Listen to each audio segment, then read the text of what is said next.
ꯃꯌꯥꯝꯕꯨ ꯑꯍꯥꯟꯕꯃꯛꯇꯗ ꯋꯥꯔꯤꯅ ꯆꯨꯝꯒꯤ ꯃꯥꯏꯀꯩꯗꯒꯤ ꯏꯀꯣꯛ ꯅꯣꯅ ꯇꯔꯥꯝ ꯅꯣꯛꯆꯔꯤ ꯃꯇꯝ ꯀꯨꯏꯔꯕꯒꯤ ꯇꯨꯡꯗ ꯉꯁꯤꯗꯤ ꯋꯥꯔꯤꯅ ꯆꯨꯝ ꯑꯃꯨꯛ ꯍꯟꯅ ꯂꯥꯛꯂꯔꯦ ꯑꯩꯈꯣꯏꯅ ꯉꯁꯤ ꯑꯅꯧꯕ ꯄꯨꯂꯤꯁ ꯁ꯭ꯇꯣꯔꯤ ꯋꯥꯔꯤ ꯑꯃ ꯃꯤꯌꯥꯝꯒꯤꯗꯃꯛꯇ ꯉꯥꯏꯍꯥꯛꯇꯪ ꯄꯣꯊꯥꯅꯕꯅꯤ ꯍꯥꯏꯗꯨꯅ ꯑꯩꯈꯣꯏꯅ ꯄꯨꯗꯨꯅ ꯂꯥꯛꯆꯔꯤ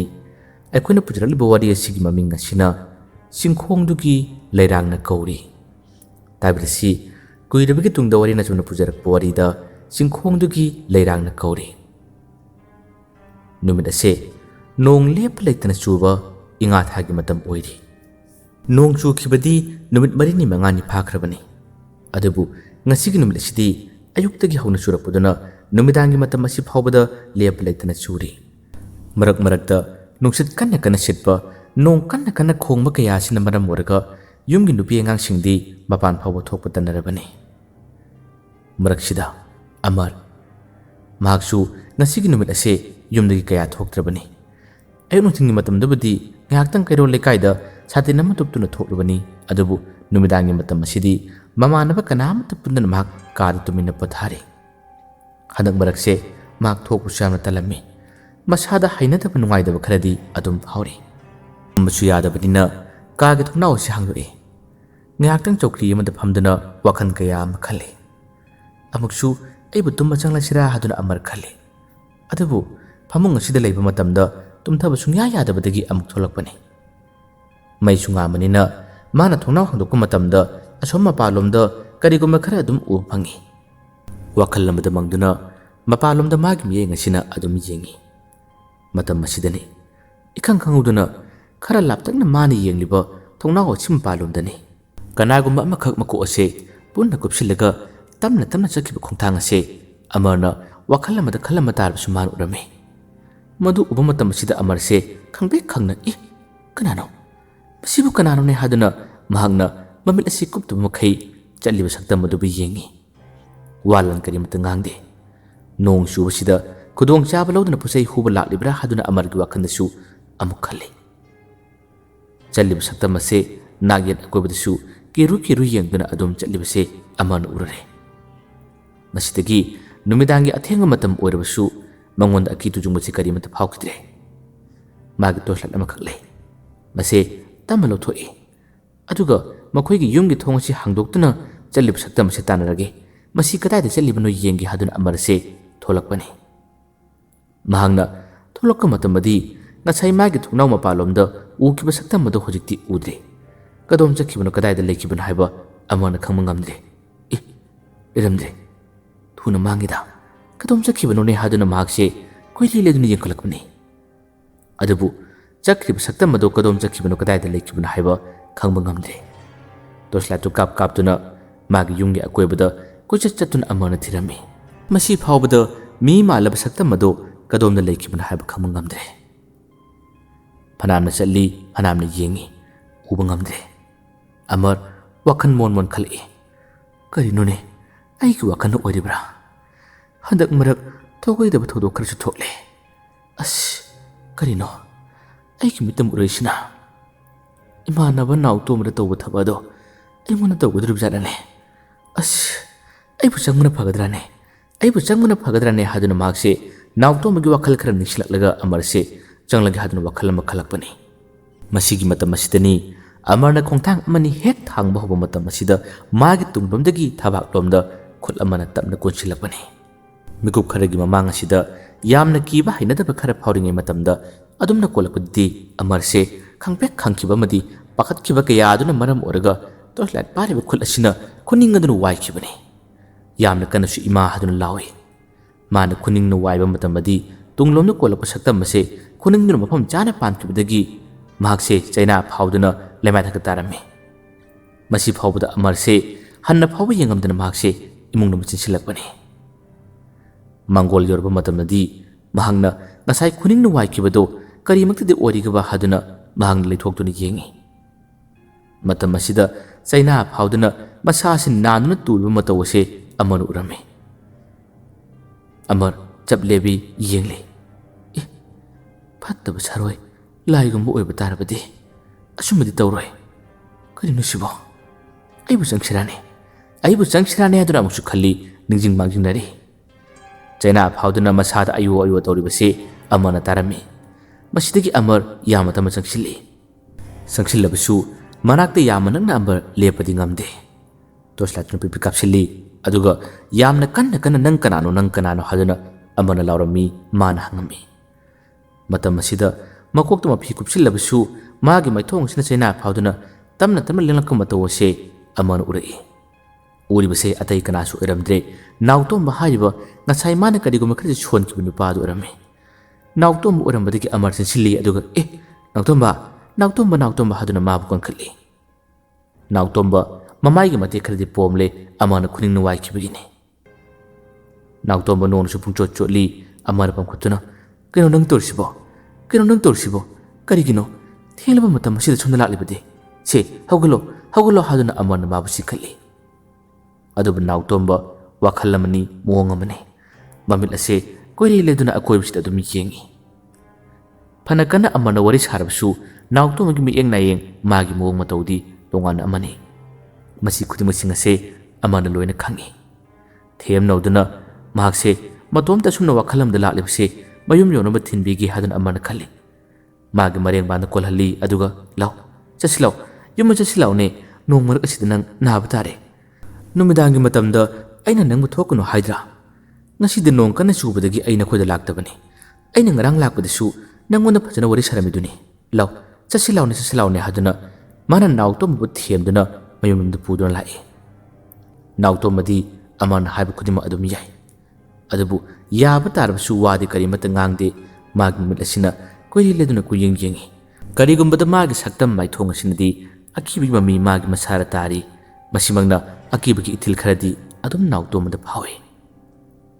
ꯃꯥꯅ ꯁꯨꯝꯅ ꯐꯥꯎꯕ ꯈꯨꯗꯤꯡꯒꯤ ꯋꯥꯔꯤ ꯁꯥꯗꯨꯅ ꯑꯃꯔꯅ ꯃꯥꯕꯨ ꯊꯦꯝꯗꯨꯅ ꯃꯈꯣꯏꯒꯤ ꯃꯌꯨꯝ ꯌꯧꯔꯛꯅꯕ ꯑꯗꯨꯝ ꯄꯨꯔꯛꯏ ꯅꯥꯎꯇꯣꯝꯕ ꯈꯣꯏꯒꯤ ꯃꯃꯥꯡꯒꯤ ꯄꯨꯈ꯭ꯔꯤ ꯃꯄꯥꯜ ꯑꯗꯨ ꯌꯧꯔꯛꯂꯦ ꯄꯨꯈ꯭ꯔꯤ ꯃꯄꯥꯜ ꯑꯗꯨꯒꯤ ꯑꯀꯣꯏꯕꯗ ꯍꯩ ꯔꯥ ꯄꯥꯝꯕꯤꯁꯤꯡ ꯌꯥꯝꯅ ꯍꯧꯏ ꯑꯗꯨꯝ ꯆꯪꯁꯤꯜꯂꯛꯄꯗ ꯖꯥꯝ ꯄꯥꯝꯕꯤ ꯌꯥꯝꯅ ꯐꯖꯈ꯭ꯔꯕ ꯑꯃꯁꯨ ꯍꯧꯔꯤ ꯃꯗꯨꯒꯤ ꯃꯄꯥ ꯑꯗꯨ ꯌꯧꯔꯛꯄ ꯃꯇꯝꯗ ꯃꯔꯦꯡꯕꯥꯟꯗ ꯀꯣꯜꯂꯝꯕ ꯅꯥꯎꯇꯣꯝꯕꯁꯦ ꯇꯞꯅ ꯊꯥꯗꯣꯔꯛꯏ ꯃꯥꯅ ꯑꯗꯨꯝꯅ ꯊꯥꯗꯣꯛꯈꯤꯕ ꯃꯇꯝꯗ ꯑꯃꯔꯅ ꯀꯩꯗꯧꯔꯦ ꯊꯥꯗꯣꯛꯀꯅꯨꯁꯦ ꯌꯨꯝ ꯌꯧꯗ꯭ꯔꯦ ꯆꯠꯁꯤ ꯂꯥꯎ ꯍꯥꯏꯗꯨꯅ ꯃꯥꯕꯨ ꯀꯣꯟꯗꯨꯅ ꯆꯤꯡꯅꯕ ꯍꯣꯠꯅꯩ ꯃꯇꯝ ꯑꯁꯤꯗ ꯅꯥꯎꯇꯣꯝꯕꯅ ꯃꯥꯕꯨ ꯈꯪꯏꯟ ꯏꯜꯂꯝꯃꯤ ꯏꯟꯊꯣꯔꯝꯃꯤ ꯇꯨꯗꯨꯅ ꯂꯩꯔꯤꯉꯩ ꯇꯣꯔꯆꯂꯥꯏꯠꯇꯨꯁꯨ ꯃꯈꯨꯠꯇꯒꯤ ꯄꯥꯏꯊꯣꯛꯈ꯭ꯔꯤꯉꯩ ꯃꯇꯝ ꯑꯁꯤꯗ ꯇꯨꯡꯗ ꯂꯩꯔꯝꯕ ꯃꯉꯣꯟꯗ ꯀꯟꯅ ꯏꯟꯈꯤꯕ ꯅꯥꯎꯇꯣꯝꯕꯁꯦ ꯃꯥꯡꯈ꯭ꯔꯦ ꯃꯁꯤꯗꯒꯤ ꯑꯃꯔꯅ ꯈꯔ ꯂꯥꯞꯅ ꯄꯥꯏꯊꯣꯛꯈꯤꯕ ꯇꯣꯔꯆꯂꯥꯏꯠꯁꯤ ꯈꯨꯜꯂꯤ ꯑꯗꯨꯒ ꯅꯥꯎꯇꯣꯝꯕ ꯍꯥꯏꯗꯨꯅ ꯀꯣꯏꯊꯤ ꯊꯤꯗꯨꯅ ꯀꯧꯔꯛꯄ ꯃꯇꯝꯗꯗꯤ ꯅꯥꯎꯇꯣꯝꯕꯗꯣ ꯎꯕ ꯐꯪꯗ꯭ꯔꯦ ꯀꯗꯣꯝ ꯆꯠꯈ꯭ꯔꯦ ꯀꯗꯣꯝ ꯆꯦꯟꯈ꯭ꯔꯦ ꯍꯥꯏꯗꯨꯅ ꯃꯍꯥꯛꯅ ꯂꯩꯔꯛ ꯑꯗꯣꯝꯗ ꯆꯦꯟꯊꯣꯔꯛꯏ ꯑꯗꯣꯝꯕꯗꯤ ꯅꯥꯎꯇꯣꯝꯕ ꯆꯦꯟꯈꯤꯕꯒꯤ ꯁꯥꯎꯝ ꯀꯔꯤꯃꯠ ꯂꯩꯇ꯭ꯔꯦ ꯌꯥꯝꯅ ꯀꯟꯅ ꯀꯥꯟꯅꯈꯤꯕ ꯃꯇꯝ ꯅꯠꯇ꯭ꯔꯦ ꯀꯗꯥꯏꯗꯅꯣ ꯃꯥꯅ ꯃꯥꯡꯉꯤꯁꯤꯅ ꯀꯗꯣꯝꯗ ꯆꯠꯈ꯭ꯔꯦ ꯑꯩꯕꯨ ꯌꯨꯝꯗ ꯆꯪꯂꯒ ꯄꯥꯎ ꯄꯤꯁꯤꯔꯅꯦ ꯀꯃꯥꯏꯅ ꯇꯧꯅꯤ ꯃꯇꯝꯅꯒ ꯊꯦꯡꯖꯤꯜꯂꯛꯄꯅꯦ ꯑꯩ ꯀꯩꯅꯣꯝꯃ ꯇꯧꯔꯦꯗ ꯍꯥꯏꯗꯨꯅ ꯑꯃꯔꯁꯦ ꯍꯩꯅꯗꯕ ꯌꯥꯝꯅ ꯍꯦꯟꯒꯠꯂꯛꯏ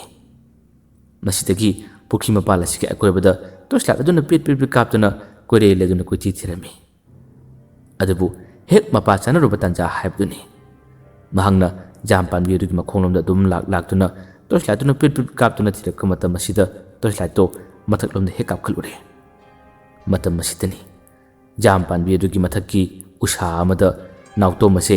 ꯌꯥꯝꯅ ꯀꯟꯅ ꯅꯞꯁꯤꯜꯂꯒ ꯃꯃꯤꯠ ꯑꯁꯤꯅ ꯏꯔꯥꯎ ꯂꯥꯎꯊꯣꯛꯄ ꯃꯈꯩ ꯃꯈꯥꯗ ꯃꯥꯅ ꯑꯃꯔꯕꯨ ꯌꯦꯡꯂꯒ ꯂꯩꯔꯝꯃꯤ ꯃꯇꯧ ꯑꯁꯤ ꯎꯕꯗꯗꯤ ꯈꯪꯄ꯭ꯔꯦꯛ ꯈꯪꯕꯣꯏ ꯄꯥꯈꯠꯄꯣꯏ ꯀꯔꯤꯑꯣꯏ ꯑꯃꯔꯁꯦ ꯈꯪꯂꯥꯎ ꯂꯥꯎꯗꯨꯅ ꯃꯈꯨꯠꯇꯒꯤ ꯇꯣꯔꯆꯂꯥꯏꯠ ꯐꯥꯎꯕ ꯊꯥꯗꯔꯝꯃꯤ ꯃꯁꯥꯁꯤ ꯇꯨꯔꯝꯃꯤ ꯃꯥꯅ ꯇꯨꯔꯒ ꯂꯩꯕ ꯃꯇꯝ ꯑꯁꯤꯗ ꯖꯥꯝ ꯄꯥꯝꯕꯤ ꯃꯊꯛꯇ ꯇꯣꯡꯂꯤꯕ ꯎꯁꯥꯗ ꯅꯞꯂꯤꯕ ꯅꯥꯎꯇꯣꯝꯕꯁꯦ ꯐꯥꯛ ꯀꯟꯅ ꯅꯣꯛꯈꯠꯂꯛꯏ ꯅꯥꯎꯇꯣꯝꯕꯅ ꯅꯣꯛꯄꯒꯤ ꯈꯣꯟꯖꯦꯜ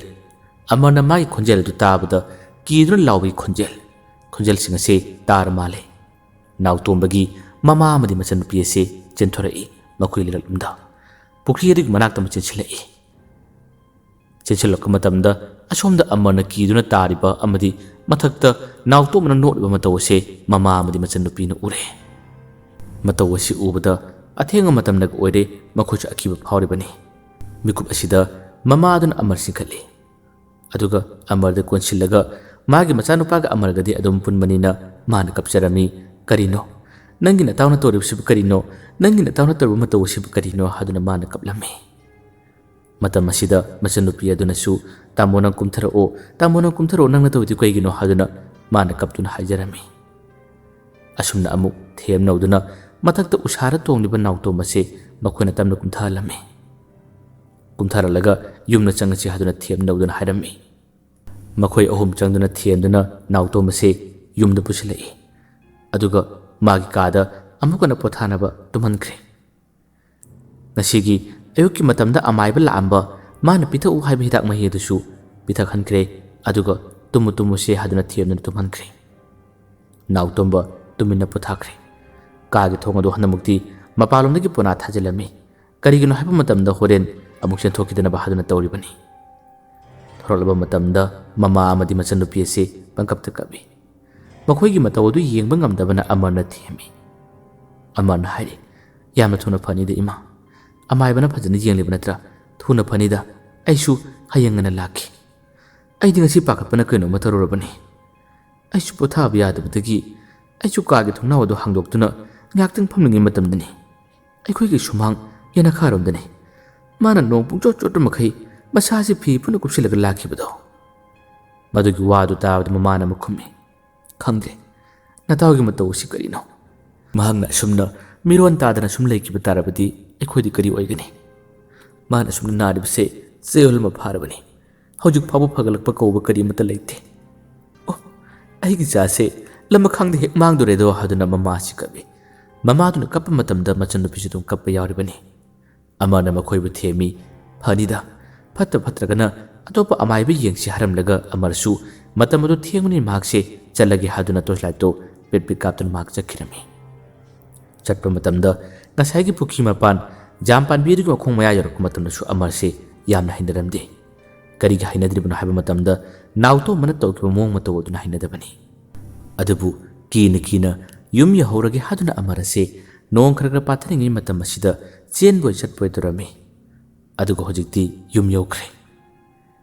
ꯌꯨꯝ ꯌꯧꯕ ꯃꯇꯝꯗꯁꯨ ꯉꯁꯥꯏꯒꯤ ꯊꯧꯗꯣꯛꯁꯤꯡ ꯅꯤꯡꯁꯤꯡꯕꯗ ꯃꯍꯥꯛꯁꯦ ꯑꯗꯨꯝ ꯑꯀꯤꯕ ꯐꯥꯎꯔꯤ꯫ ꯃꯃꯥꯟꯅꯕ ꯑꯣꯏꯕ ꯇꯥꯔꯕꯁꯨ ꯃꯃꯥꯟꯅꯕꯗꯨꯒꯤ ꯃꯤꯠꯌꯦꯡ ꯅꯥꯌꯦꯡ ꯃꯥꯅ ꯇꯧꯔꯤꯕ ꯊꯧꯗꯣꯛꯁꯤꯡ ꯑꯗꯨꯅ ꯑꯃꯔꯗ ꯑꯀꯤꯕ ꯐꯥꯎꯕꯅꯤ꯫ ꯑꯁꯨꯝꯅ ꯍꯥꯡꯗꯣꯛꯂꯝꯕ ꯊꯣꯡꯅꯥꯎ ꯂꯣꯟꯁꯤꯟꯈ꯭ꯔꯦ꯫ ꯑꯗꯨꯒ ꯐꯃꯨꯡꯗ ꯀꯥꯈꯠꯇꯨꯅ ꯃꯍꯥꯛ ꯇꯨꯝꯅꯕ ꯁꯦꯝ ꯁꯥꯔꯝꯃꯤ꯫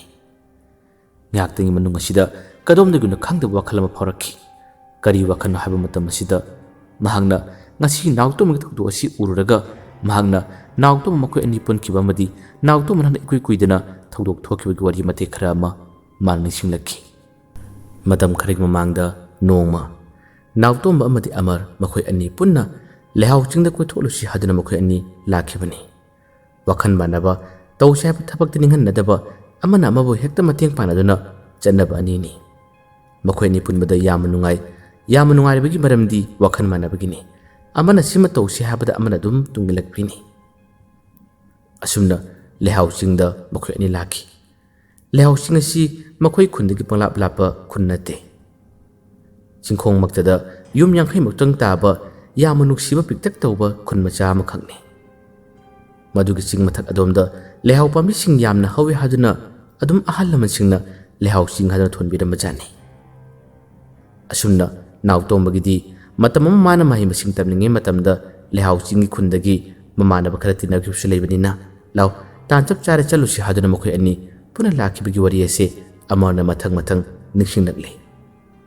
ꯈꯨꯜ ꯑꯁꯤ ꯍꯦꯛ ꯌꯧꯕꯒ ꯃꯈꯣꯏ ꯑꯅꯤ ꯉꯥꯏꯍꯥꯛꯇꯪ ꯆꯠꯂꯤ, ꯉꯥꯏꯍꯥꯛꯇꯪ ꯀꯣꯏꯊꯣꯛꯂꯨꯏ꯫ ꯑꯁꯨꯝ ꯆꯠꯄ ꯌꯥꯕ ꯆꯠꯂꯨꯔꯕ ꯇꯨꯡꯗ ꯅꯥꯎꯇꯣꯝꯕꯅ ꯑꯩꯈꯣꯏꯒꯤ ꯏꯃꯥꯟꯅꯕ ꯑꯃ ꯂꯩꯔꯝꯒꯅꯤ, ꯃꯈꯣꯏ ꯌꯨꯝꯗ ꯆꯪꯉꯨꯁꯤ ꯍꯥꯏꯗꯨꯅ ꯃꯈꯣꯏ ꯑꯅꯤ ꯄꯨꯟꯅ ꯆꯠꯂꯛꯏ꯫ ꯃꯈꯣꯏ ꯑꯅꯤꯅ ꯎꯅꯕ ꯆꯪꯉꯨꯔꯤꯕ ꯏꯃꯥꯟꯅꯕ ꯑꯗꯨꯗꯤ ꯌꯨꯝꯗ ꯂꯩꯇꯦ ꯍꯥꯏꯔꯛꯂꯝꯃꯤ꯫ ꯃꯁꯤꯗꯒꯤ ꯑꯃꯨꯛ ꯃꯈꯣꯏ ꯑꯅꯤꯁꯤ ꯊꯣꯔꯛꯏ꯫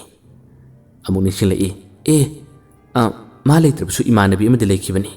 ꯑꯁ, ꯆꯍꯤ ꯐꯅꯌꯥꯝꯅ ꯌꯥꯝꯕꯅꯤꯅ ꯍꯦꯛꯇ ꯀꯥꯎꯏꯅꯤ꯫ ꯂꯥꯎ ꯃꯈꯣꯏꯗ ꯆꯪꯉꯨꯁꯤ ꯍꯥꯏꯗꯨꯅ ꯅꯥꯎꯇꯣꯝꯕꯅ ꯂꯨꯆꯤꯡꯗꯨꯅ ꯑꯃꯨꯛ ꯍꯟꯅ ꯆꯪꯂꯛꯏ꯫ ꯍꯟꯗꯛꯇꯤ ꯂꯥꯏꯕꯛ ꯐꯕꯅ ꯃꯃꯥꯟꯅꯕꯤꯗꯨꯗꯤ ꯃꯈꯣꯏ ꯊꯦꯡꯅꯔꯦ, ꯋꯥꯔꯤ ꯋꯥꯇꯥꯏ ꯁꯥꯟꯅꯩ꯫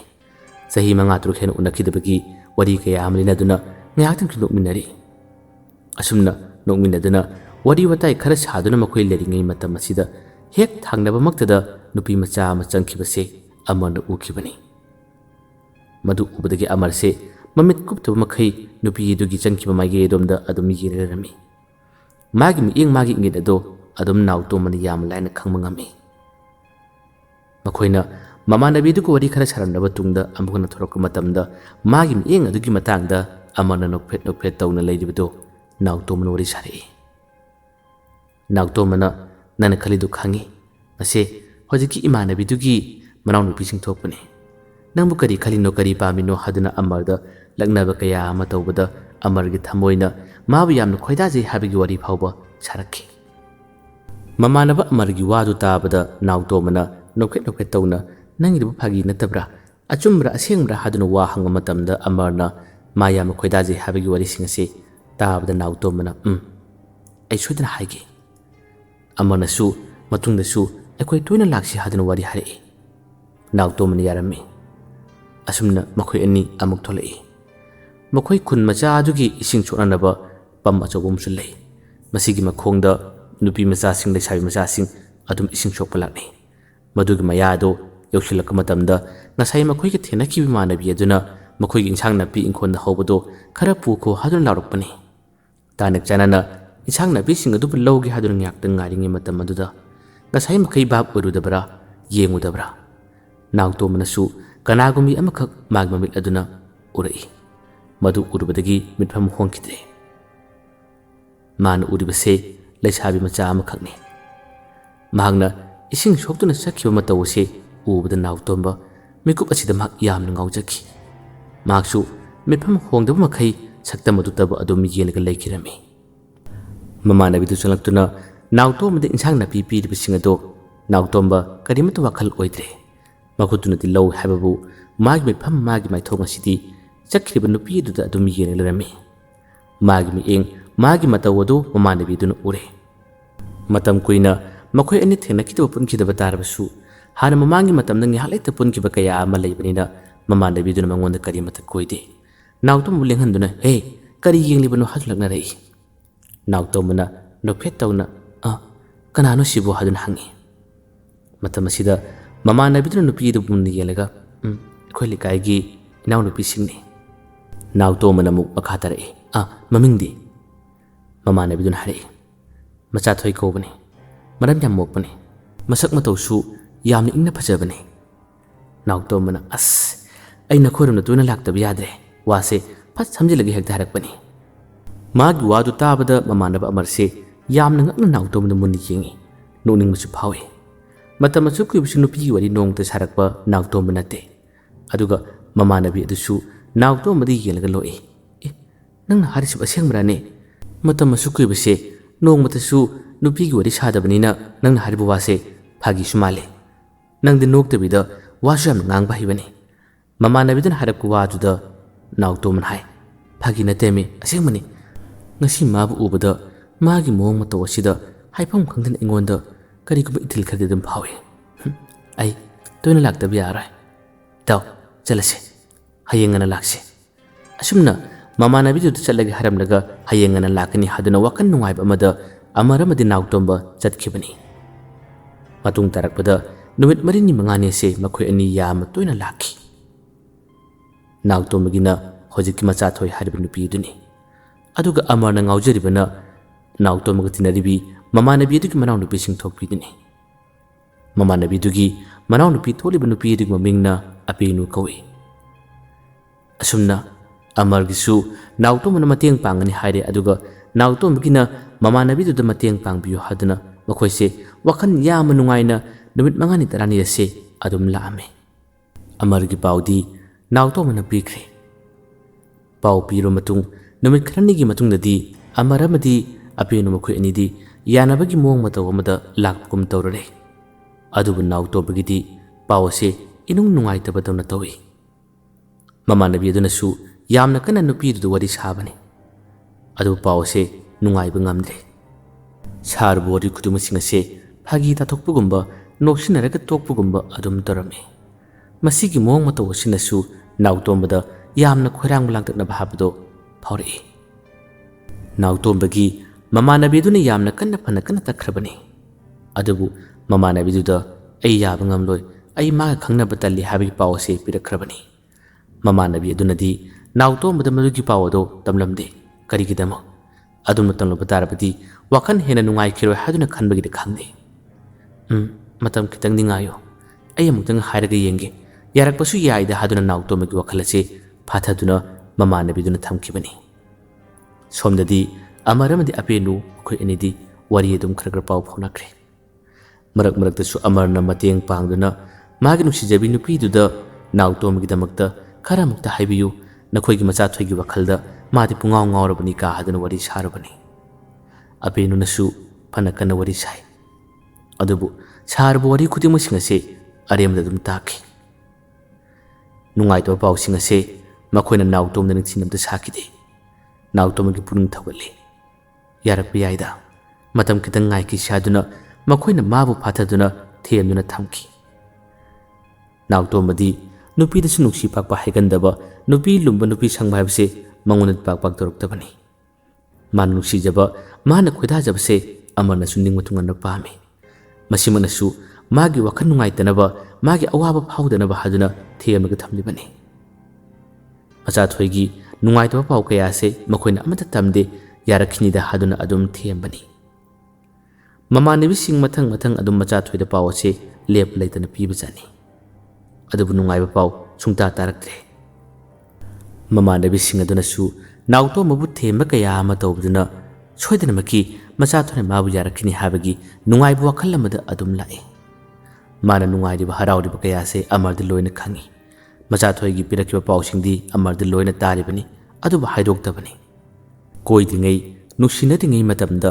yengnaba noknaba saknaba se yama nungai ba mathela mani su hainaribani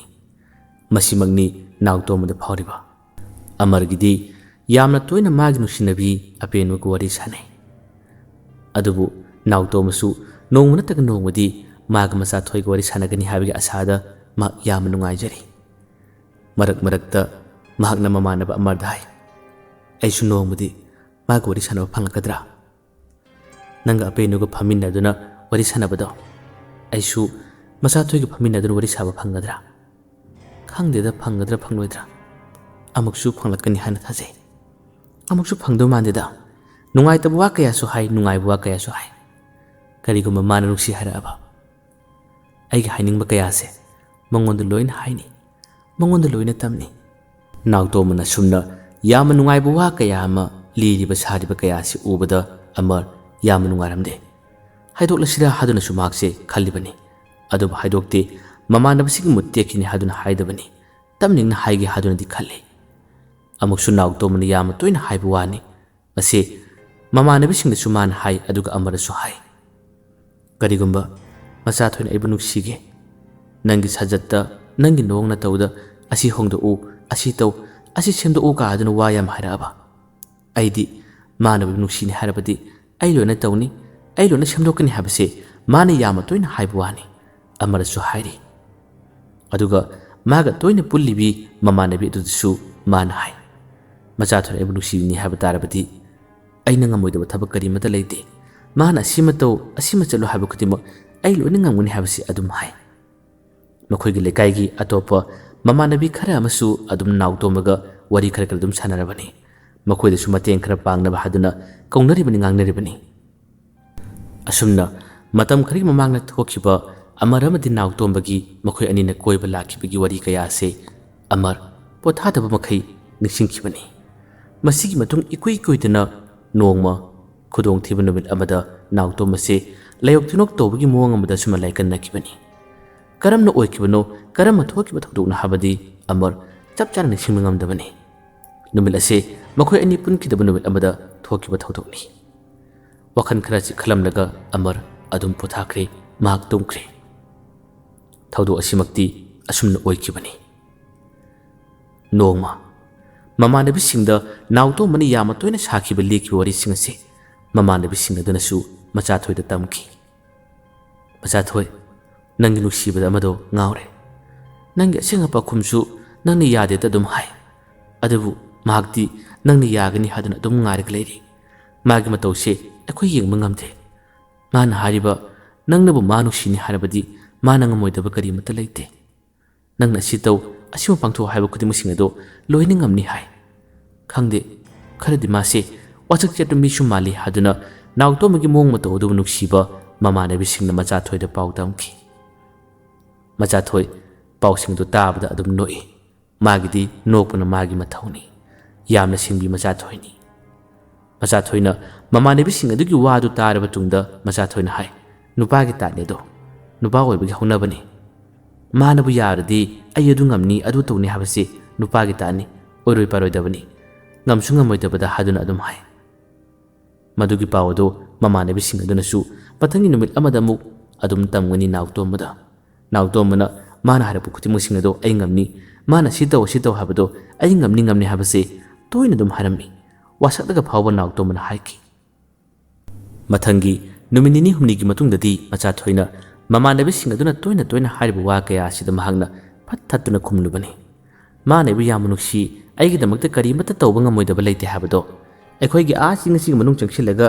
ꯍꯩꯅꯤꯡ ꯄꯥꯝꯕꯤ ꯑꯅꯤ ꯈꯝꯕꯥꯡꯅꯗ ꯍꯧꯕꯗꯣ ꯑꯗꯨꯒꯤ ꯃꯈꯣꯡꯗꯨꯗ ꯃꯥꯕꯨ ꯑꯌꯨꯛ ꯅꯨꯃꯤꯗꯥꯡ ꯎꯅꯕꯒꯤ ꯉꯥꯏꯕ ꯉꯝꯒꯗ꯭ꯔꯥꯅꯤ ꯍꯥꯏꯗꯨꯅ ꯃꯥꯅ ꯋꯥ ꯑꯃꯗꯤ ꯍꯥꯏꯔꯨꯕꯅꯤ ꯃꯁꯤꯒꯤ ꯄꯥꯎ ꯑꯁꯤ ꯃꯃꯥꯟꯅꯕꯤꯁꯤꯡ ꯑꯗꯨꯅ ꯄꯥꯎ ꯑꯁꯤ ꯌꯧꯈꯤꯕꯅꯤ ꯑꯗꯨꯕꯨ ꯋꯥꯁꯛ ꯆꯦꯠꯄ ꯍꯥꯏꯈꯤꯕꯗ ꯉꯥꯛꯄ ꯉꯝꯕ ꯅꯥꯎꯇꯣꯝꯕꯅꯤ ꯍꯩꯅꯤꯡ ꯄꯥꯝꯕꯤ ꯑꯗꯨꯒꯤ ꯃꯈꯣꯡꯒꯤ ꯋꯥꯔꯤ ꯃꯥ ꯀꯔꯤꯃꯠꯇ ꯈꯪꯗꯦ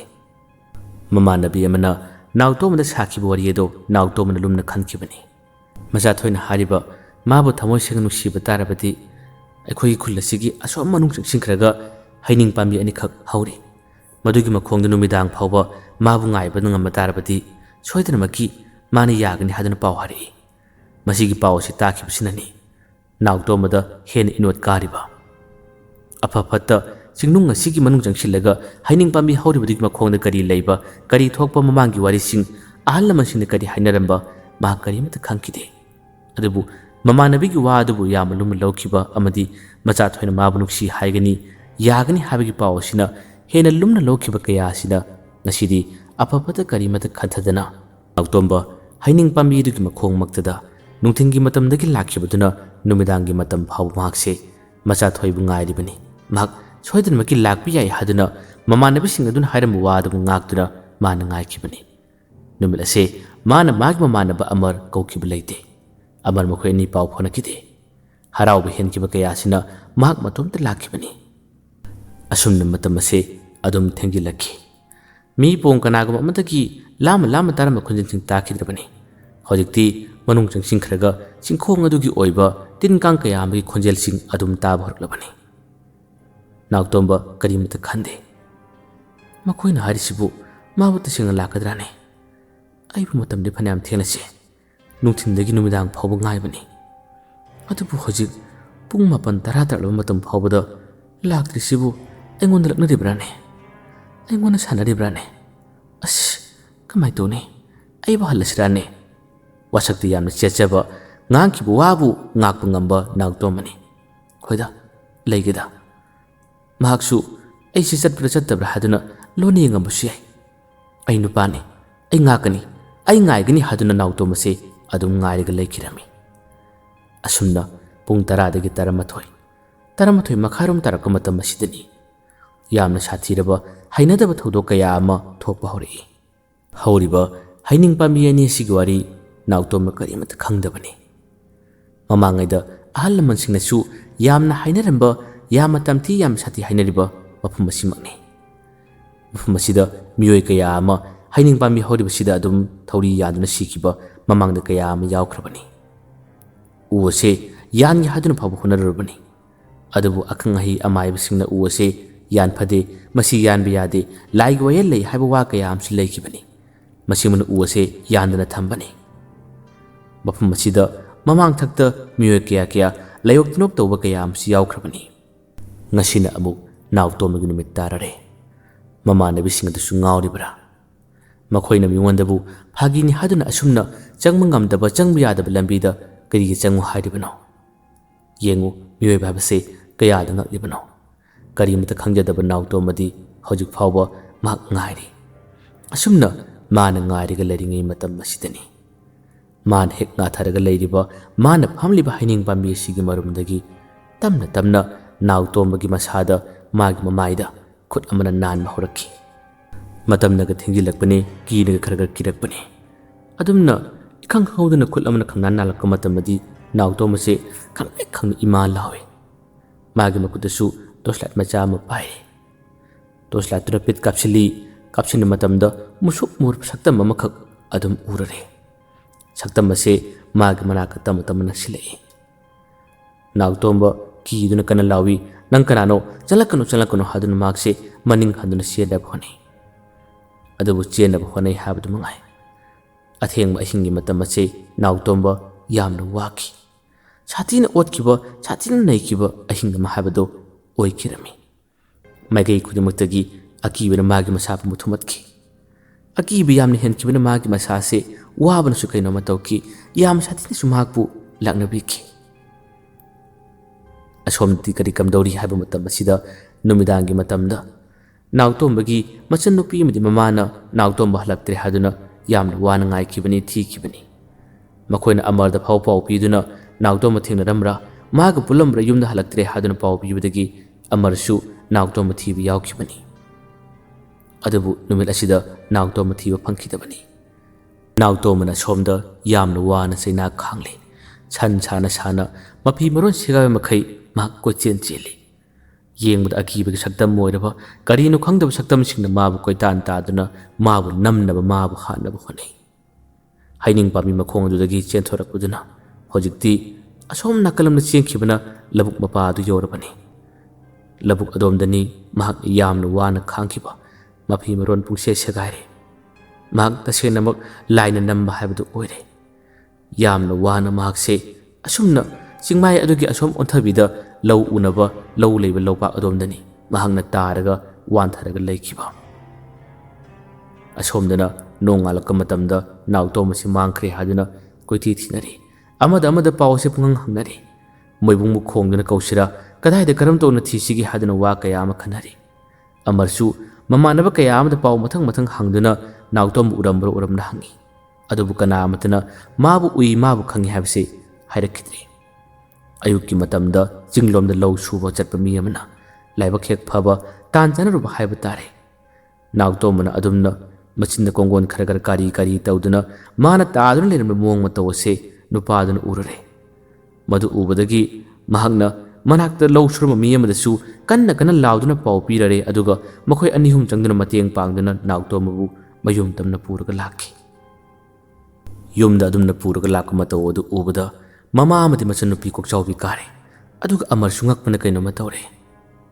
haiba lehau singa sigi asom wangmada asom onthabi labuk taba chingadongi nakanda karamna taraga lemlibano asibu matawasi karamna tholibana habse yamna ngakhibani masidagi magi oriba mong matawase layoktunak tobu sumale mase amaiba aiba kawraga yengdaba yaroi haduna amaiba kawduna yamna kana laikanaki mahakula yengba mabu yenga matamda yamna kirba wa kaya ama nautoma masindagi harai manakta mi leba phawba ngamdabani mising ase mamit khana mana munni yengbagumba aduga wa hanglabasu pakna hek khumde khumlakpa tarbasu akiba wa yamna khumai mabu yengbasing magi manakta lebasing mana hatkani mana chagani maksamado leithelaga I chukani haban singba wa kaya am hari karigumbada thori pullaga thamliba nautomase nanthoktuna chenaba amadi mi uba yadaba mingona chongchinduna chapningba haningbagi wong mataw kaya se tawrai magi machanupi amadi mamase pangkapta kabi aduga amarsu wakhan yamna nungaite kari matawno aigi marup tawribasibu kari matawno haduna amarse yamna nungaramde asumna amaiba kawduna layengba amaibanasu yamna kanna khonabase phabadi pak phagalaktre amarsu nautomagidamakta mateng yamna pangi mahangna matam ayamada nautomaku yumna chatli aduga mahanasu angam mathakta mateng pangduna nautomabu hanagi punsida laknaba yamna kanna khonabada manasu mateng chawna pangli wari ase hojik presenda mu lakle mabunggidamak khanbada mabung senabada machanupi skul kadrabani adubu amarna matam kuin skul lemale hapta ma pharabani ngasidi nabungse aina senagani na skul chathoklu haduna machanupi da thona pibibadagi ngasidi nautomagi machanupi ase skul da lakhi wari asida ngasai makai pandaba nautomagi machanupi na tamliba skul asimaktada machathoi masu tammi machathoi amadi nautomagi machanupi makhoi ani punna class mane asumna sayolamagi sangase skul karudraga ngasi skul kabam tamasida nautomagi machanupi thoithoi bi ase makhoi skul adugi class master madam aduna cherlami ngalami mahi masing tambada puning changde larik tamba lakbabu lananlaga lai laning daga toi nakhoi hekta kushira sitawi ꯍꯧꯖꯤꯛꯀꯥꯟ ꯏꯟꯈꯠꯂꯛꯂꯤꯕ ꯅꯨꯄꯥ ꯅꯨꯄꯤꯁꯤꯡꯁꯦ ꯂꯥꯏꯔꯤꯛ ꯇꯝꯕꯒꯤ ꯃꯍꯨꯠꯇ ꯂꯥꯏꯔꯤꯛ ꯇꯝꯕ ꯀꯌꯥ ꯑꯃ ꯌꯥꯎꯔꯦ ꯍꯥꯏꯗꯨꯅ ꯌꯥꯝꯅ ꯊꯤꯅ ꯉꯥꯡꯕ ꯆꯩꯕ ꯀꯌꯥ ꯑꯃ ꯌꯥꯎꯔꯛꯑꯝꯃꯤ꯫ ꯀꯔꯤ ꯃꯔꯝꯒꯤꯗꯃꯛꯇ ꯍꯞꯇꯥ ꯑꯃꯒꯤ ꯆꯥꯡ ꯑꯁꯤ ꯁ꯭ꯀꯨꯜ ꯂꯥꯛꯇ꯭ꯔꯤꯕꯅꯣ ꯍꯥꯏꯗꯨꯅ ꯃꯦꯗꯥꯝ ꯑꯗꯨꯅ ꯍꯪꯂꯛꯑꯝꯃꯤ꯫ ꯃꯇꯝ ꯑꯁꯤꯗ ꯊꯣꯏꯊꯣꯏꯕꯤꯅ ꯇꯨꯃꯤꯟꯅ ꯃꯥꯏꯊꯣꯡ ꯑꯁꯤ ꯂꯨꯛꯊꯔꯒ ꯃꯥꯅ ꯈꯨꯝꯃꯤ, ꯃꯦꯗꯥꯝ, ꯌꯨꯝꯗ ꯈꯨꯗꯣꯡꯆꯥꯗꯕ ꯈꯔ ꯊꯣꯛꯄꯗꯒꯤ ꯑꯩ ꯁ꯭ꯀꯨꯜ ꯂꯥꯛꯄ ꯉꯝꯈꯤꯗꯕꯅꯤ꯫ ꯑꯩꯈꯣꯏꯒꯤ ꯏꯕꯨꯡꯗꯣ ꯌꯥꯝꯅ ꯀꯟꯅ ꯅꯥꯔꯛꯄꯗꯒꯤ ꯌꯨꯝꯒꯤ ꯊꯕꯛ ꯇꯧꯕꯤꯅꯕ ꯃꯇꯦꯡ ꯄꯥꯡꯕꯤꯅꯕ ꯃꯤ ꯂꯩꯇꯕꯗꯒꯤ ꯑꯩꯅ ꯊꯕꯛꯁꯤꯡꯗꯨ ꯍꯣꯠꯅꯕꯅ ꯁ꯭ꯀꯨꯜ ꯂꯥꯛꯄ ꯉꯝꯈꯤꯗꯕꯅꯤ꯫ ꯉꯥꯛꯄꯤꯒꯅꯤ ꯃꯦꯗꯥꯝ, ꯃꯇꯨꯡꯗꯗꯤ ꯑꯩ ꯆꯥꯡ ꯅꯥꯏꯅꯕ ꯍꯣꯠꯅꯖꯒꯦ ꯍꯥꯏꯗꯨꯅ ꯊꯣꯏꯊꯣꯏꯕꯤꯅ ꯍꯥꯏꯔꯛꯂꯝꯃꯤ꯫ ꯃꯦꯗꯥꯝ ꯑꯗꯨꯁꯨ ꯊꯣꯏꯊꯣꯏꯕꯤꯒꯤ ꯋꯥꯗꯨ ꯇꯥꯕ ꯃꯇꯝꯗ ꯉꯥꯏꯍꯥꯛꯇꯪ ꯇꯨꯃꯤꯟ ꯂꯩ, ꯑꯗꯨꯒ ꯃꯥꯅ ꯍꯥꯏꯔꯛꯏ, ꯑꯩꯅ ꯈꯪꯒꯗꯕꯅꯤ꯫ ꯃꯇꯨꯡꯗꯗꯤ ꯁ꯭ꯀꯨꯜ ꯀꯥꯕꯗꯣ ꯆꯥꯡ ꯅꯥꯏꯅꯕ ꯍꯣꯠꯅꯧ꯫ ꯅꯈꯣꯏ ꯅꯍꯩ ꯅꯁꯤꯡ ꯐꯖꯅ ꯍꯩꯇꯕ ꯌꯥꯗꯕꯅꯤ꯫ ꯅꯕꯨꯡꯗꯤ ꯈꯔ ꯐꯔꯕ꯭ꯔꯥ ꯍꯥꯏꯗꯨꯅ ꯍꯪꯉꯤ꯫ ꯊꯣꯏꯊꯣꯏꯕꯤꯅ ꯈꯔ ꯐꯒꯠꯂꯦꯗꯤ ꯈꯨꯝꯈꯤ꯫ ꯑꯁꯨꯝꯅ ꯀ꯭ꯂꯥꯁ ꯃꯈꯥ ꯆꯠꯊꯈ꯭ꯔꯦ꯫ ꯊꯣꯏꯊꯣꯏꯕꯤ ꯂꯥꯏꯔꯤꯛ ꯇꯝꯂꯤ ꯂꯥꯏꯔꯤꯛ ꯇꯥꯛꯂꯤ ꯍꯥꯏꯕꯗꯨ ꯃꯉꯥꯏ, ꯃꯉꯣꯟꯗ ꯀꯔꯤꯃꯠꯇ ꯆꯪꯗꯦ꯫ ꯃꯍꯥꯛꯀ ꯃꯆꯥꯊꯣꯏꯒ ꯄꯨꯟꯅ ꯐꯝꯃꯤꯟꯅꯩ꯫ ꯃꯆꯥꯊꯣꯏꯅꯁꯨ ꯊꯣꯏꯊꯣꯏꯕꯤꯒꯤ ꯍꯣꯡꯂꯤꯕ ꯃꯑꯣꯡ ꯃꯇꯧ ꯑꯁꯤꯗ ꯃꯆꯥꯊꯣꯏꯅ ꯋꯥ ꯍꯪꯉꯤ꯫ ꯑꯗꯨꯕꯨ ꯊꯣꯏꯊꯣꯏꯕꯤ ꯀꯔꯤꯃꯠꯇ ꯈꯨꯝꯗꯦ, ꯀꯩꯁꯨꯝ ꯇꯧꯗꯦ ꯑꯗꯨꯝ ꯍꯥꯏ꯫ ꯑꯁꯨꯝꯅ ꯁ꯭ꯀꯨꯜꯒꯤ ꯍꯥꯞꯀꯤ ꯃꯇꯝ ꯑꯁꯤ ꯌꯧꯔꯛꯑꯦ꯫ ꯊꯣꯏꯊꯣꯏꯕꯤ ꯌꯨꯝꯗ ꯍꯟꯗꯦ꯫ ꯑꯇꯩ ꯀꯌꯥ ꯑꯃꯗꯤ ꯌꯨꯝꯗ ꯍꯟꯅꯈꯤꯕ ꯌꯥꯎꯏ꯫ ꯃꯇꯝ ꯑꯁꯤꯗ ꯃꯍꯥꯛ ꯃꯇꯣꯝꯇ ꯐꯝꯃꯤ꯫ ꯑꯗꯨꯒ ꯃꯍꯥꯛꯅ ꯃꯥꯒꯤ ꯂꯥꯏꯔꯤꯛ ꯑꯗꯨ ꯂꯧꯊꯣꯔꯛꯏ꯫ ꯂꯥꯏꯔꯤꯛ ꯂꯧꯊꯣꯛꯂꯒ ꯂꯥꯏꯔꯤꯛ ꯃꯅꯨꯡꯗ ꯃꯕꯨꯡꯒ ꯃꯈꯣꯏ ꯑꯅꯤ ꯀꯥꯃꯤꯟꯅꯈꯤꯕ ꯌꯥꯝꯅ ꯅꯨꯡꯁꯤꯕ ꯐꯣꯇꯣ ꯑꯃꯈꯛ ꯂꯩꯔꯤ꯫ ꯃꯁꯤꯒꯤ ꯐꯣꯇꯣ ꯑꯁꯦ ꯃꯥꯅ ꯇꯞꯅ ꯂꯧꯊꯣꯔꯛꯏ꯫ ꯑꯗꯨꯒ ꯃꯥꯅ ꯅꯨꯡꯁꯤꯅ ꯌꯦꯡꯖꯩ꯫ ꯇꯥꯃꯣ, ꯅꯪ ꯅꯥꯕ ꯐꯔꯣꯕ? ꯅꯪꯅ ꯑꯗꯨꯝ ꯂꯩꯕꯗꯣ ꯑꯩ ꯌꯥꯝ ꯅꯨꯡꯉꯥꯏꯇꯦ꯫ ꯇꯥꯃꯣ, ꯅꯪ ꯅꯥꯕ ꯐꯔꯣꯕ ꯍꯥꯏꯗꯨꯅ ꯃꯍꯥꯛꯅ ꯃꯇꯣꯝꯇ ꯐꯝꯗꯨꯅ ꯃꯥꯅ ꯀꯞꯆꯔꯝꯃꯤ, ꯐꯣꯇꯣ ꯑꯗꯨꯕꯨ ꯅꯥꯟꯖꯔꯝꯃꯤ꯫ ꯃꯇꯝ ꯑꯁꯤꯗ ꯉꯥꯏꯍꯥꯛꯇꯪꯒꯤ ꯃꯇꯨꯡꯗꯗꯤ ꯃꯤ ꯑꯗꯨꯝ ꯆꯪꯅꯔꯛꯈ꯭ꯔꯦ꯫ ꯃꯆꯥꯊꯣꯏꯁꯨ ꯆꯪꯂꯛꯏ꯫ ꯃꯆꯥꯊꯣꯏꯗꯤ ꯊꯣꯏꯊꯣꯏꯕꯤꯒ ꯄꯨꯟꯅ ꯐꯝꯃꯤꯟꯅꯕꯅꯤꯅ ꯃꯥ ꯆꯪꯂꯛꯄ ꯎꯕꯗꯒꯤ ꯊꯣꯏꯊꯣꯏꯕꯤ ꯐꯣꯇꯣ ꯑꯗꯣ ꯂꯥꯏꯔꯤꯛ ꯃꯅꯨꯡꯗ ꯑꯃꯨꯛ ꯍꯟꯅ ꯍꯥꯞꯆꯤꯟꯒꯦ ꯇꯧꯏ꯫ ꯃꯆꯥꯊꯣꯏ ꯍꯥꯏꯐꯦꯠꯇꯪꯗꯤ ꯎꯈꯤꯕꯅꯤ꯫ ꯃꯅꯥꯛꯇ ꯐꯝꯊꯔꯒ ꯃꯆꯥꯊꯣꯏꯅ, ꯍꯧꯖꯤꯛꯀꯤꯗꯨꯕꯨ ꯐꯣꯇꯣ ꯅꯠꯇ꯭ꯔꯅꯦ? ꯀꯅꯥꯒꯤ ꯐꯣꯇꯣꯅꯣ? ꯑꯃꯨꯛꯇꯤ ꯌꯦꯡꯁꯤꯅꯦ꯫ ꯊꯣꯏꯊꯣꯏꯕꯤ ꯀꯩꯁꯨ ꯅꯠꯇꯦꯗ ꯍꯥꯏꯗꯨꯅ ꯂꯥꯏꯔꯤꯛ ꯑꯗꯣ ꯍꯥꯞꯆꯤꯟꯅꯕ ꯍꯣꯠꯅꯩ꯫ ꯃꯆꯥꯊꯣꯏꯅ ꯀꯅꯥꯒꯤꯅꯣ ꯑꯃꯨꯛꯇꯤ ꯌꯦꯡꯒꯦ ꯍꯥꯏꯗꯨꯅ ꯃꯍꯥꯛꯅ ꯂꯥꯏꯔꯤꯛ ꯃꯅꯨꯡꯗ ꯈꯨꯝꯖꯤꯟꯈ꯭ꯔꯕ ꯐꯣꯇꯣ ꯑꯗꯣ ꯇꯞꯅ ꯂꯧꯊꯣꯔꯛꯏ꯫ ꯂꯧꯊꯣꯔꯛꯄ ꯃꯇꯝꯗꯗꯤ ꯊꯣꯏꯊꯣꯏꯕꯤ ꯑꯃꯗꯤ ꯃꯥꯒꯤ ꯃꯕꯨꯡ, ꯃꯆꯥꯊꯣꯏꯅꯁꯨ ꯃꯁꯛ ꯈꯪꯂꯤꯕ, ꯃꯉꯣꯟꯗ ꯅꯨꯡꯁꯤ ꯅꯨꯡꯁꯤ ꯍꯥꯏꯗꯨꯅ ꯇꯥꯟꯖꯔꯤꯕ ꯅꯥꯎꯇꯣꯝꯕꯒꯤ ꯐꯣꯇꯣ ꯑꯗꯣ ꯑꯣꯏꯔꯝꯃꯤ꯫ ꯃꯗꯨ ꯎꯕꯗꯗꯤ ꯃꯆꯥꯊꯣꯏ ꯋꯥ ꯂꯥꯟ ꯀꯔꯤꯃꯠꯇ ꯉꯥꯡꯈꯤꯗ꯭ꯔꯦ꯫ ꯉꯥꯏꯍꯥꯛꯇꯪ ꯃꯤꯠ ꯀꯨꯞꯇꯕ ꯃꯈꯩ ꯐꯣꯇꯣ ꯑꯗꯨꯕꯨ ꯌꯦꯡꯂꯒ ꯂꯩꯈꯤ꯫ ꯑꯦ, ꯊꯣꯏꯊꯣꯏꯕꯤ, ꯑꯁꯤꯕꯨ ꯅꯈꯣꯏ ꯅꯕꯨꯡ ꯍꯥꯏꯕꯗꯨꯔꯥ? ꯊꯣꯏꯊꯣꯏꯕꯤ ꯃꯃꯤꯠꯇꯒꯤ ꯃꯄꯤ ꯁꯤꯟꯊꯔꯛꯏ꯫ ꯃꯥꯅꯦ, ꯑꯩꯒꯤ ꯏꯕꯨꯡꯅꯦ꯫ ꯑꯩꯉꯣꯟꯗ ꯌꯥꯝꯅ ꯂꯨꯅ ꯇꯧꯕ ꯑꯩꯒꯤ ꯏꯕꯨꯡꯅꯦ꯫ ꯍꯧꯖꯤꯛꯇꯤ ꯃꯤꯔꯣꯟ ꯇꯥꯗ꯭ꯔꯦ꯫ ꯃꯍꯥꯛ ꯉꯥꯎꯔꯦ ꯍꯥꯏꯗꯨꯅ ꯀꯞꯂꯛꯏ꯫ ꯋꯥꯗꯨ ꯇꯥꯕꯗ ꯃꯆꯥꯊꯣꯏ ꯉꯛꯄꯅ ꯀꯩꯅꯣꯝꯃ ꯇꯧꯈ꯭ꯔꯦ꯫ ꯀꯩꯅꯣ ꯍꯥꯏꯔꯤꯁꯤꯕꯣ? ꯀꯔꯝ ꯀꯥꯟꯗ ꯀꯔꯝꯕ ꯊꯣꯛꯂꯤꯕ ꯍꯥꯏꯗꯨꯅ ꯃꯥꯅ ꯍꯪꯉꯤ꯫ ꯊꯣꯏꯊꯣꯏꯕꯤꯅ ꯀꯞꯅ ꯀꯞꯅ ꯈꯨꯝꯃꯤ, ꯀꯨꯏꯗ꯭ꯔꯤ, ꯆꯌꯣꯜ ꯑꯃꯃꯨꯛꯇ ꯐꯥꯔꯦ꯫ ꯅꯈꯣꯏꯒꯤ ꯂꯩꯍꯥꯎ ꯆꯤꯡꯒꯤ ꯑꯁꯣꯝ ꯃꯃꯥꯡꯂꯣꯝꯗ ꯆꯠꯂꯒ ꯆꯤꯡꯁꯥꯡ ꯅꯥꯄꯣꯝ ꯄꯔꯦꯡ ꯑꯃ ꯂꯩꯕꯗꯨꯒꯤ ꯑꯣꯟꯊꯕ ꯂꯧꯕꯨꯛ ꯂꯣꯝꯗ ꯃꯍꯥꯛꯇꯣ ꯇꯥꯔꯒ ꯃꯆꯤꯟꯗꯒꯤ ꯀꯣꯡꯒꯣꯜ ꯑꯣꯏꯔꯒ ꯂꯩꯔꯝꯃꯤ ꯍꯥꯏꯗꯨꯅ ꯂꯧꯔꯥꯡ ꯁꯨꯔꯨꯝꯕꯁꯤꯡꯅ ꯄꯨꯔꯒ ꯂꯥꯛꯈꯤ꯫ ꯅꯨꯃꯤꯠꯇꯨꯗꯒꯤ ꯑꯃꯥꯏꯕ ꯀꯧꯗꯨꯅ ꯂꯥꯌꯦꯡꯉꯤ꯫ ꯑꯗꯨꯕꯨ ꯑꯩꯒꯤ ꯏꯕꯨꯡꯗꯤ ꯍꯥꯟꯅꯒꯤ ꯄꯨꯟꯁꯤꯗ ꯍꯜꯂꯛꯄ ꯀꯧꯕ ꯂꯩꯇ꯭ꯔꯦ꯫ ꯃꯍꯥꯛ ꯃꯤꯔꯣꯟ ꯇꯥꯗ꯭ꯔꯦ꯫ ꯂꯥꯏꯌꯣꯛꯅꯕ꯭ꯔꯥ ꯀꯩꯅꯣ ꯈꯪꯗꯦ, ꯃꯍꯥꯛ ꯃꯑꯣꯡ ꯑꯃ ꯇꯧꯔꯒ ꯂꯩꯔꯦ ꯍꯥꯏꯗꯨꯅ ꯍꯥꯏꯔꯛꯏ꯫ ꯃꯗꯨꯒꯤ ꯋꯥꯗꯨ ꯍꯦꯛ ꯇꯝꯂꯛꯄꯗꯒꯤ ꯃꯆꯥꯊꯣꯏꯁꯦ ꯋꯥꯈꯜ ꯖꯥꯠ ꯖꯥꯠ ꯈꯜꯂꯛꯈꯤ꯫ ꯃꯥꯅ ꯍꯥꯏꯈꯤꯕ ꯋꯥꯗꯨ ꯐꯥꯎꯕ ꯅꯤꯡꯁꯤꯡꯂꯛꯏ꯫ ꯃꯃꯥꯟꯅꯕꯤꯁꯤꯡꯗ ꯃꯥꯅ ꯇꯝꯈꯤꯕ, ꯃꯥꯅ ꯑꯩꯕꯨ ꯊꯃꯣꯏ ꯁꯦꯡꯅ ꯅꯨꯡꯁꯤꯔꯕ, ꯑꯩꯒꯤꯗꯃꯛꯇ ꯊꯕꯛ ꯈꯨꯗꯤꯡꯃꯛ ꯄꯨꯟꯅ ꯄꯥꯡꯊꯣꯛꯄ ꯉꯝꯅꯤ ꯍꯥꯏꯕ ꯇꯥꯔꯕꯗꯤ ꯍꯩꯅꯤꯡ ꯄꯥꯝꯕꯤꯁꯤꯡ ꯑꯗꯨꯒꯤ ꯃꯈꯣꯡꯗ ꯅꯨꯃꯤꯗꯥꯡꯗ ꯑꯩꯕꯨ ꯎꯅꯕꯒꯤꯗꯃꯛ ꯉꯥꯏꯕ ꯉꯝꯒꯗ꯭ꯔꯥ ꯍꯥꯏꯕ ꯋꯥꯗꯨ ꯐꯥꯎꯕ ꯃꯍꯥꯛ ꯅꯤꯡꯁꯤꯡꯂꯛꯏ꯫ ꯃꯇꯝ ꯀꯨꯏꯅ ꯊꯃꯣꯏ ꯀꯜꯂꯨꯔꯕ, ꯋꯥ ꯑꯃꯠꯇ ꯐꯥꯎꯕ ꯉꯥꯡꯂꯨꯗ꯭ꯔꯕ ꯃꯆꯥꯊꯣꯏ ꯑꯁꯦ ꯉꯁꯤ ꯊꯣꯏꯊꯣꯏꯕꯤꯅ ꯃꯤꯠꯂꯨꯗꯒꯤ ꯄꯤꯔꯥꯡ ꯁꯤꯟꯊꯕ, ꯃꯕꯨꯡ ꯉꯥꯎꯔꯦ ꯋꯥꯈꯜ ꯆꯣꯏꯔꯦ ꯍꯥꯏꯕꯒꯤ ꯄꯥꯎ ꯑꯁꯦ ꯇꯥꯕ ꯃꯇꯝꯗ ꯃꯍꯥꯛꯁꯨ ꯀꯗꯣꯝꯗꯒꯤꯅꯣ ꯈꯪꯗꯅ ꯃꯍꯥꯛꯁꯨ ꯃꯃꯤꯠꯇꯒꯤ ꯃꯄꯤ ꯂꯪꯂꯛꯏ꯫ ꯃꯆꯥꯊꯣꯏꯅ ꯄꯟꯊꯕ ꯇꯧꯗꯅ ꯋꯥ ꯍꯥꯏꯔꯛꯏ꯫ ꯑꯩ ꯅꯈꯣꯏꯒꯤ ꯅꯕꯨꯡꯗꯣ ꯑꯃꯨꯛꯐꯥꯎ ꯃꯁꯛ ꯎꯗ꯭ꯔꯤ꯫ ꯑꯩ ꯅꯈꯣꯏꯒꯤ ꯅꯕꯨꯡꯗꯣ ꯃꯁꯛ ꯈꯪꯅꯤꯡꯉꯤ꯫ ꯁ꯭ꯀꯨꯜ ꯍꯟꯕ ꯃꯇꯝꯗ ꯅꯈꯣꯏ ꯌꯨꯝꯗ ꯏꯕꯥꯅꯤ ꯄꯨꯟꯅ ꯆꯠꯁꯤ꯫ ꯑꯩ ꯑꯃꯨꯛꯇꯤ ꯌꯦꯡꯕ ꯌꯥꯒꯗ꯭ꯔꯥ ꯍꯥꯏꯗꯨꯅ ꯍꯥꯏꯔꯛꯏ꯫ ꯊꯣꯏꯊꯣꯏꯕꯤꯅꯁꯨ ꯌꯥꯅꯤ ꯍꯥꯏꯗꯨꯅ ꯏꯆꯝ ꯆꯝꯅ ꯈꯨꯝꯃꯤ꯫ ꯅꯨꯃꯤꯠ ꯑꯁꯤꯒꯤ ꯁ꯭ꯀꯨꯜ ꯁꯨꯇꯤ ꯊꯥꯕ ꯃꯇꯝꯗꯅꯤ ꯊꯣꯏꯊꯣꯏꯕꯤ ꯑꯃꯗꯤ ꯃꯆꯥꯊꯣꯏ ꯃꯈꯣꯏ ꯑꯅꯤ ꯄꯨꯟꯅ ꯂꯥꯛꯈꯤ꯫ ꯃꯈꯣꯏ ꯑꯅꯤꯅ ꯂꯥꯛꯇꯨꯅ ꯊꯣꯏꯊꯣꯏꯕꯤꯒꯤ ꯂꯥꯏꯔꯤꯛ ꯑꯁꯦ hek changsilak matamda tan hek chanana amaiba mana mang thaduna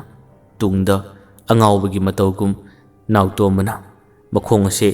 sendan tongboy tongdaboy man si sitra chaliba nakandana mamanaba amana mabu makhut samduna man chaliba mong mataw ase urame masi ubudadi thoi bidi kable tamo hadun magdi chinchilami aduga machi matai amadagi magi mohong mataw adubu macha thoi yelaga laiki walan kari mata ngangde nuksiba magidamak aina magidamak ngamdaba kari mata laite manaba yabini harabati ai khudima loina pangthoki haduna harau tayamna lehau chingda lakchakhiba nautomagi punsini adubu ngasidi pibam masida mahangna oirare mataw asi kuina yengba ngamdabana adumuk macha thoi mahaksu mamitta ira chenduna mayum maikai pangduna adum chakhirami thoi mabungi manaka chalakduna ngaktang mabungbu makut samduna chaminana matarabsu mana lithurka matamadi mamanbi macha thoi se mana ukide asumna macha thoi yum yoraba tungda makse wakhan yama nungaramde kaina mana ulme mong mata usiba mamang chingi asom onthaba labulom thangbada mana wantharaga tarama mak soidana baki aina imanabi singda haikibu wadabu tabuk ona pangthokhrabra habase macha thoi wakhan jajat khalai mana suma leiringai makhoi gi lekai gi mamanabi si oiriba apenu thengnaki apenu su amardagi pau tarba jani apenu su macha thoi da pau tami nangon ngaujaba nangbu petan tanjara manupado madu lai unne habra kenu mahaini paudu chumma jalane haduna man hangi wadu maharak matamda macha thoi se kumbum khangde ai kari mata khangde ai madugi matana kari mata khangde haduna makse imungna tumin changchinduna kana matuk no ningde mongama tawkhirami asumna numin nini humni ma hawkre macha thoi tawphom khangdabana mamanabi singatei wari sai mamanabi singda nakhoina nautomda kari pau tamkhibano nakhoi kari wari sakhibana habse mana chokda hore mamanabi singatu makhoina haining makhongda leiramu haining makhongda numdang phabu ngayu habigi wari makhoina sakhi habsing ase macha thoi da tammi masigi pau se hek tamnabadagi macha thoi khangle soidna maki mafum aduda aibu nuksibigi dabakta mak ngairamgani masimugna magi maraibak thibana kudong thiba thoro kuthok poramuni habase macha thoi adum khalai nuksiba amagi damakta ngambase kayagi matik ngamlibano makhoi da mai ising kari mata changdaba jani ko wakhalase mon yamna khali nungai tabu syana phori niksingluba matamda asumna nungai taba kaya sina maram orga mahaksu numit humni marni ama skun chatkiramde ikaiba nungai taba kaya sina maram orga sakhitabani asumna macha thoina nungai taba kaya sina maram orga adum phumjilaga lerabadi ai yamna waragani thoi bidu orbasu wari khara dosu haige ai amuktanga magi manaka chake mangonda wakra haige haduna maksu kharaklami masidagini mathangi numita makse skun chatli thoi biga makhoi ani punne thengnaba matamda macha thoina thoi bidu wari sai thoi bi noi bungdo masa khara pharabra kamai tawre haduna hai ai horensu nakhoi da laktoini aina su nakhoi ibungda pijanaba achapat khara su laibani asi puduna ibani puna chaminase ko yai ko wadu haraka matamda thoi bina macha thoida munni yengi adu hari macha thoi koi tamodi ngarang nungthin chakre a imphanda yamna haiba yamna phab amaiba man lai hai atop alsingna haibi rekpedagi makhoi yumda matam khara leiraga layengna bhaduna chakhibani wadu tanglak matamda macha thoi se ha ngarang chakre ba thoi bina khumi ngarang chakre tamo amor su yaukibani makhoi puna chamina khibani macha thoi walan kari mata ngangkhide tumin non tharaga lei mana non thaba mana wakhan nungai tabase thoi bi ahanmada khangmdabani adabu non tharaga lei ngai mata masida magi milu ani dagi pirang tapna tarakibase thoi bina urami thoi bina macha thoi kaidorage pi tayra nangi dubu hadun hari macha thoi magi milu dagi taraka pirang se tamna te thoi aduga kisu tawdeda mit tin changkhibgi ora male macha thoina वा फना लोटलबसु करिगुम्बा चिंगनबा खरदी थोइथोइबीगी मसादा फाउखिरमी थोइथोइबीना नंगोंदा वालुर माले नंग नपी तारदु करिगिनो मरमदो इंगोंदा हायु हाबा मतम असिदा मचाथोइ हाइदोकिदे महांगना P Khanna पुरपा अचापोसिंग अदो थोइथोइबी पीबिरमी अदुगा मान हाय थोइथोइबी ꯑꯩ ꯉꯁꯤꯗ ꯍꯛꯆꯥꯡ ꯌꯥꯝ ꯅꯨꯡꯉꯥꯏꯇ꯭ꯔꯦ ꯑꯩ ꯀ꯭ꯂꯥꯁꯁꯨ ꯌꯥꯎꯅꯤꯡꯗ꯭ꯔꯦ ꯑꯗꯣ ꯅꯣꯏ ꯏꯕꯨꯡꯅ ꯀꯔꯤꯒꯨꯝꯕ ꯅꯥꯕ ꯐꯗꯨꯅ ꯌꯨꯝꯗ ꯂꯥꯛꯄ ꯇꯥꯔꯕꯗꯤ ꯅꯪ ꯑꯩꯉꯣꯟꯗ ꯁꯣꯏꯗꯅ ꯄꯥꯎ ꯄꯤꯕꯤꯔꯛꯎꯀꯣ ꯑꯩ ꯉꯁꯤꯒꯤꯗꯤ ꯌꯨꯝꯗ ꯍꯜꯂꯒꯦ ꯑꯁꯨꯝꯅ ꯃꯆꯥꯊꯣꯏ ꯌꯥꯝꯅ ꯋꯥꯈꯜ ꯅꯨꯡꯉꯥꯏꯇꯅ ꯊꯣꯏꯊꯣꯏꯕꯤꯗ ꯋꯥꯔꯤ ꯈꯔ ꯁꯥꯔꯝꯂꯒ ꯃꯍꯥꯛ ꯀ꯭ꯂꯥꯁ ꯌꯥꯎꯗꯕ ꯃꯈꯩ ꯑꯃꯨꯛ ꯍꯟꯅ ꯌꯨꯝꯗ ꯂꯥꯛꯈꯤꯔꯝꯃꯤ ꯊꯣꯏꯊꯣꯏꯕꯤꯁꯨ ꯃꯆꯥꯊꯣꯏꯅ ꯃꯉꯣꯟꯗ ꯍꯥꯏꯔꯝꯂꯤꯕ ꯋꯥꯁꯤꯡ ꯑꯃꯗꯤ ꯃꯥꯅ ꯋꯥꯈꯜ ꯅꯨꯡꯉꯥꯏꯇꯕ ꯃꯑꯣꯡ ꯃꯇꯧ ꯀꯌꯥ ꯑꯁꯤꯗ ꯌꯥꯝꯅ ꯉꯛꯅ ꯃꯥꯒꯤ ꯃꯥꯏꯀꯩ ꯑꯗꯣ ꯌꯦꯡꯂꯒ ꯂꯩꯍꯧꯈꯤ ꯑꯁꯨꯝꯅ ꯋꯥꯔꯤ ꯑꯁꯤ ꯃꯇꯥꯡ ꯑꯁꯤꯗ ꯂꯣꯏꯁꯤꯜꯂꯤ ꯉꯁꯤꯒꯤ ꯋꯥꯔꯤꯁꯤ ꯇꯥꯕꯤꯔꯒ ꯑꯗꯣꯝ ꯑꯗꯣꯝꯒꯤ ꯋꯥꯈꯜꯗ ꯄꯨꯛꯅꯤꯡꯗ ꯐꯥꯎꯕꯤꯔꯛꯄꯁꯤꯡ ꯀꯃꯦꯟꯗ ꯍꯥꯏꯕꯤꯔꯝꯃꯨ ꯃꯌꯥꯝꯕ ꯑꯔꯣꯏꯕꯗ ꯗꯥꯟ ꯈꯨꯃꯟꯅ ꯑꯃꯨꯛ ꯍꯟꯅ ꯈꯨꯔꯨꯝꯖꯔꯤ